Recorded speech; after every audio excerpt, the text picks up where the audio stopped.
নমস্কাৰ এই মুহূৰ্তৰ আটাইতকৈ ডাঙৰ খবৰ ৬ জনগোষ্ঠীৰ জনজাতিকৰণক লৈ ডাঙৰ মন্তব্য কৰিছে ৰাজ্যৰ মুখ্যমন্ত্ৰী ডক্টৰ হিমন্ত বিশ্ব শৰ্মাই মুখ্যমন্ত্ৰী হিমন্ত বিশ্ব শৰ্মাৰ ফালৰ পৰা স্পষ্ট ৰূপত কৈ দিয়া হৈছে যে মোৰ বাবে নহয় কংগ্ৰেছৰ বাবেহে জনজাতিকৰণ বিষয়টো ৰৈ আছে হিমন্ত বিশ্ব শৰ্মাৰ ফালৰ পৰা কোৱা হৈছে একমাত্ৰ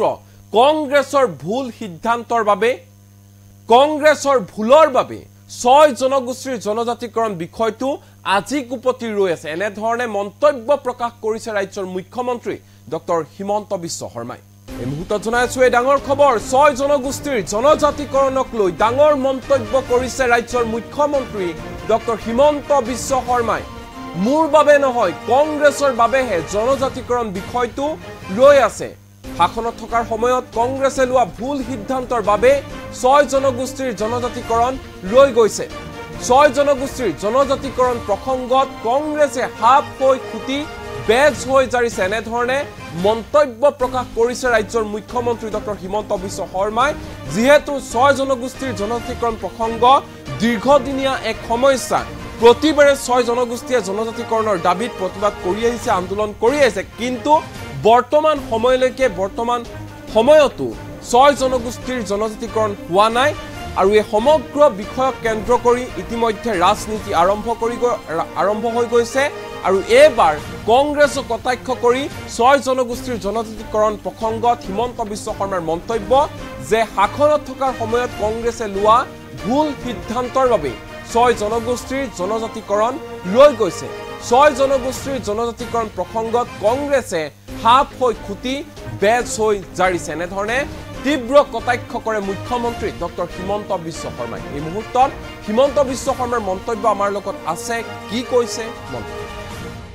কালি জনজাতিকৰণৰ বিষয় কালি লোকসভাত উত্থাপন হৈছিলে তেতিয়া ৰকিবুল হুছেইনে ক'লে আপুনি জনজাতিকৰণ হৈ গ'লে 50% সমান হৈ যাব তেতিয়া মুখ্যমন্ত্ৰী হিমন্ত বিশ্ব শৰ্মা মুখ্যমন্ত্ৰী হ'ব নোৱাৰিব জনজাতিকৰণটো মোৰ কাৰণে ৰখি থকা নাই কংগ্ৰেছৰ কাৰণে ৰখি আছে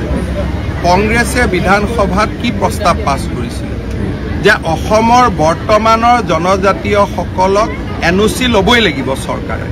সেই প্ৰস্তাৱটো তেওঁলোকে কিয় বিধানসভাত পাছ কৰাইছিলে তেওঁলোকৰ দিনত বিধানসভাৰ প্ৰস্তাৱটো পঢ়ি ল'লে প্ৰশ্নটো হ'ল যে তেওঁলোকে খাপ হৈ খুটে বেজ হৈ জাৰে তেওঁলোকৰ দিনৰ প্ৰস্তাৱটো আপোনালোকে নিজে পঢ়ি ল'ব তাৰপিছত আৰু মোক কোনেও প্ৰশ্ন নকৰে তেওঁলোকে কি ক'ব লাগিছিল যে ৬ জনগোষ্ঠীক জনজাতীয় কৰক তেওঁলোকে লগত লিটিঙা এটা কিয় লগাই থলে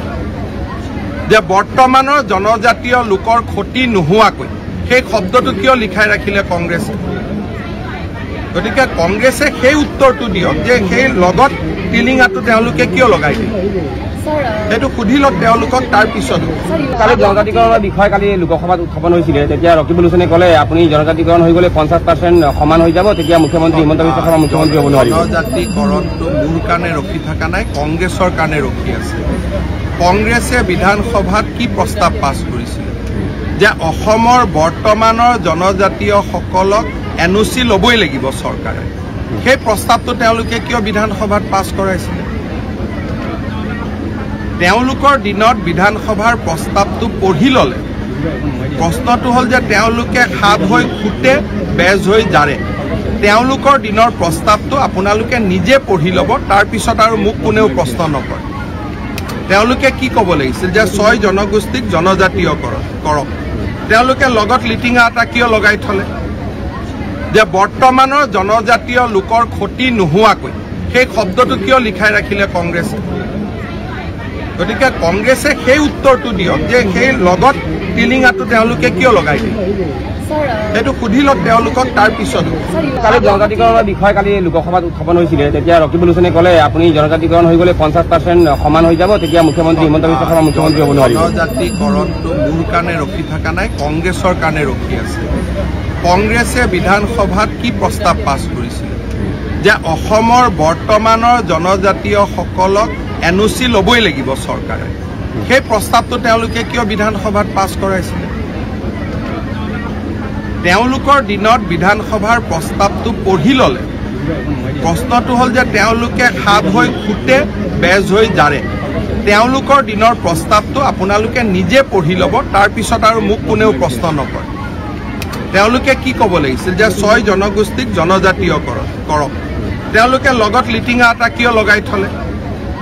যে বৰ্তমানৰ জনজাতীয় লোকৰ ক্ষতি নোহোৱাকৈ সেই শব্দটো কিয় লিখাই ৰাখিলে কংগ্ৰেছে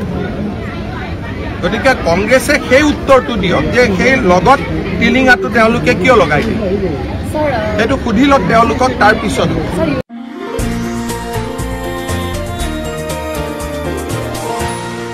এনিটক্স হুতৰ বিপৰীতে ৰাইজৰ স্বাৰ্থ